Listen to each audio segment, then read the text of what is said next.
Қазақтың ұлы ақынынан бағдар нәр алған Ілияс қаламынан құлагер сынды кең тынысты кемел туынды дүниеге келеді. Құлагер поэмасы қазақтың дарынды әншісі ақан сері өмірінің трагедиялық тұсын шынайы суреттеу арқылы сол кезеңдегі замана шындығын, рухани дағдарысқа ұшыраған адамдар бейнесін толық аша білген ауқымды туынды.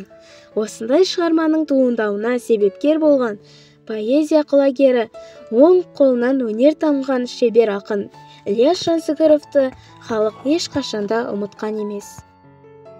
Бұл поэма ақынның ең соңғы шығармаларының бірі.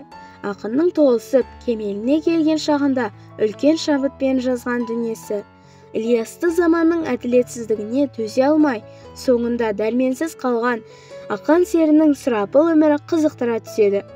Тұсымда сері болсын, пері болсын, ұнайды, өмірімен ақан маған деп ақанға деген ілтипатын ашық айтады. Тәтті әндерімен халықтың сүйіспеншілігіне бөленген ақан және оның жан серігі болған құлагер бейнесі поэмада шебер суреттелген. Ілиястың поэмасында ақан өмірінің трагедиялық беттері кеңінен ашылады. Сонымен қоса автор сол замандағы адамдар арасындағы көре алмаушылық сынды жағымсыз қасиеттің ел арасындағы әлеуметтік қоғамдық мәселесінің сырын бүкпесіз ашады. Толғану атты алғашқы тарауда ақынның осы мәселелерге деген жеке көзқарасы, елі жері жөніндегі ойлары жүрек төрінен тебіреніспен баяндалады.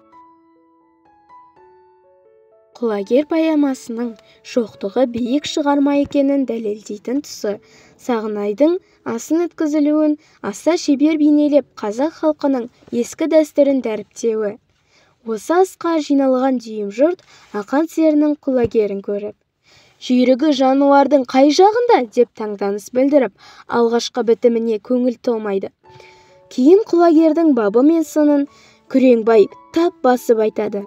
Сонымен қатар ақын осы астағы әр түрлі әлеуметтік топты, қазақ халқының түрлі әдеп ғұрыптарын, ұлттық ойындарын тамаша бейнелейді.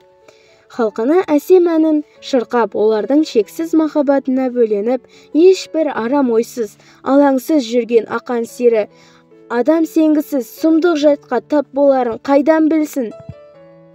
Шығарманың жалғасын білгіңіз келсе, мен сіздерге Ілияс Жансүгіровтің құлагер поэмасыны оқуға кеңес беремін.